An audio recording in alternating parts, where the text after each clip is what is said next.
So on the way out today, while I was getting ready, Talking to the Moon came on. And I don't know if I've talked about this lately, but Bruno Mars has been kind of a sore spot for me.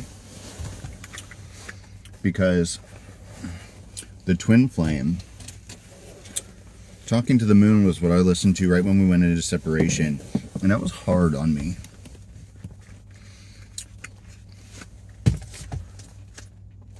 But, like, I don't want to get into all that. Because I think the point of the message is that it's past energy. And what we're not doing is staying wrapped up in that.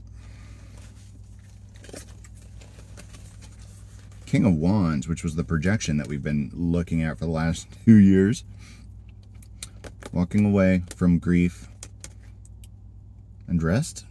Or maybe no longer lying down about it. This is giving like staying in bed, like depressed. But we're walking away from that energy. We're leaving it behind. Because we are done talking to the moon. And I thought to myself, no one else is going to get that version of me, you know? No one else is going to feel what it's like for me to love them like that.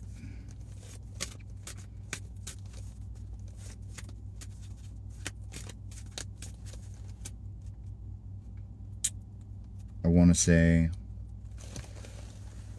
I flipped to the moon and I was like, that's not the one. So I go back, I flip to another card and we get the King of Cups, which is the actual Twin Flame representation. Because we're not seeing the projection anymore. We're seeing him for who he is now. And we're choosing love. But it doesn't hurt like that anymore. I'm not consumed by it anymore. And nobody that I've loved or given love to after that point got that version of me that was talking to the moon. I don't think they can. How do you go back to that place? Because I'm not sure I'm ever supposed to go back there again, where you're desperately in love, hopelessly in love. It can be nobody else. And you feel like half of you is missing. I'm seeing a bird's nest in the trees, and that's something that you can only see when the leaves fall away. By going through the emotions of winter, the death and rebirth. They are stripped bare, and you can see the nests in the trees. You can see little glimmers of home.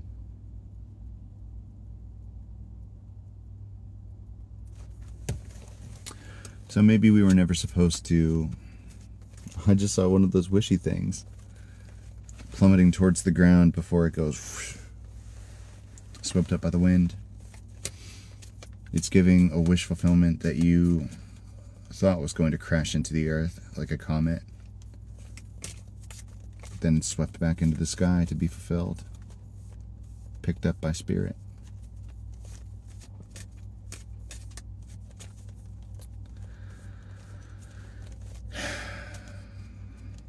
You can't just walk around in that energy of talking to the moon. Because in order to get the wish fulfillment, you have to be living. You have to be loving. You have to be immersed in life. And fulfilled.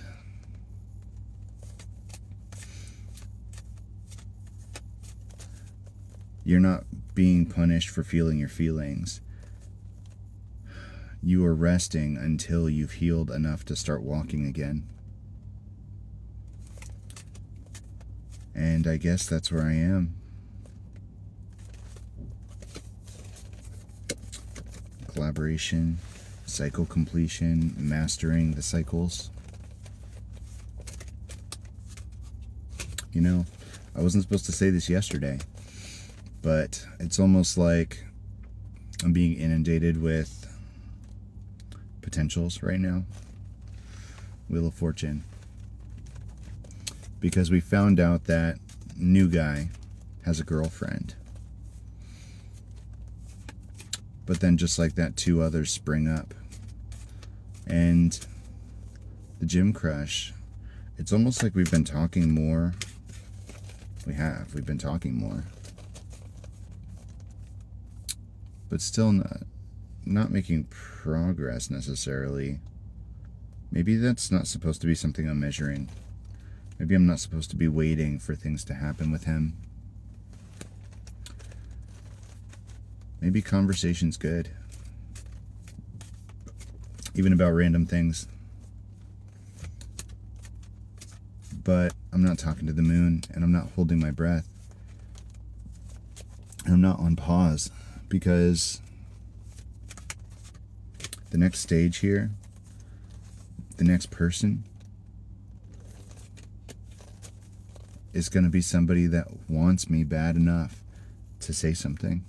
That wants me bad enough to ask me out or tell me how they feel.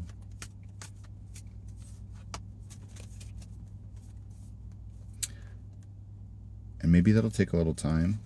Maybe this is beginning stages with 1 or maybe more people.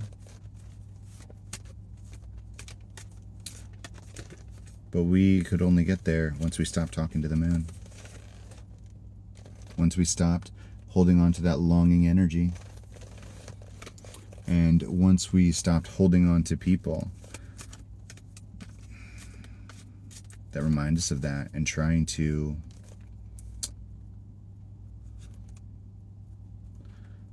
get us back in that past energy.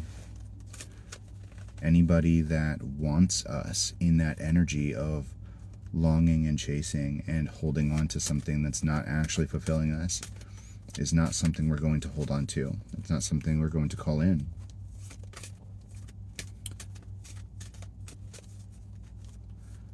We are not going to stay stuck and stagnant for anybody. Not ever again. And walking away from what doesn't serve clears up space so that our manifestations can pour in. And right now, we're detached enough to not have expectations.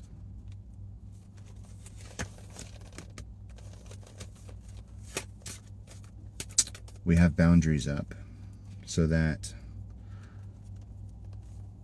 we won't be taken advantage of or misused, mistreated.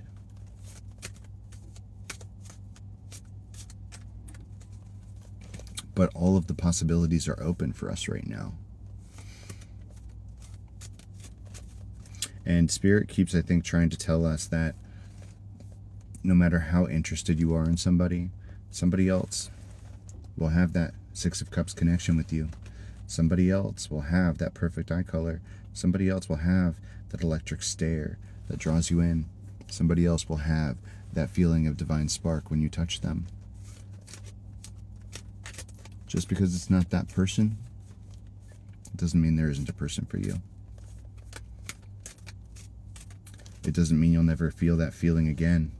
And that includes the home feeling. Maybe you will. Lovers. Because your destiny is 10 of Cups. And all this time, we've known that's where we wind up. What we don't know is exactly how we get there. But Spirit keeps providing the way. Spirit keeps on providing the jump points. Spirit keeps on providing the visions, the perspectives, the carrots, the people that shift us and change us and help us grow and give us perspective. They keep on highlighting the parts of these cycles that we're responsible for so that we aren't trapped in those, so that we don't carry those into our future relationships. And that is a gift. The cycles are a gift because they prepare you for what you're meant for in every way. And right now, you are on the precipice of a passionate new beginning that could lead to 10 of Cups. Do not get in your head.